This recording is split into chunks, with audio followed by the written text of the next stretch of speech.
Secondly, in 1994, a Japanese scientist called Masaru Emoto performed an experiment where he took 2 jars of water. To one jar, he spoke positive words. To the other jar, he spoke negative words. Then he viewed those 2 jars under a microscope and was able to see that the words he was speaking to each of the jars affected the molecular structure of the jars. Words affect the molecular structure of water. Write it down. Words affect the molecular structure of water. And guess what? The earth we live in is made up of water, more water than land. The human body is 70% water. Your brain is 80% water. So when you speak words, you are changing the molecular structure of your body, the molecular structure of your environment. Everything we see were created by words. So the Bible tells us, in the beginning, God said, let there be light, and there was light. God said, let the firmament appear. Everything was. So words create everything. And I explained in one of my previous videos, everything we see are made up of atoms. Atoms are made up of protons, neutrons, and electrons. And protons, neutrons, and electrons are made up of invisible particles. Part of those invisible particles are the words that we speak,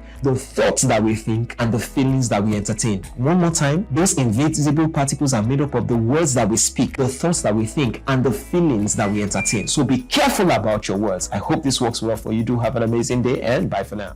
Hi there, I'm Adekomi Olusonya, publisher of the Immersion Bible, and I will get you addicted to the Word of God, line upon line, precept upon precept.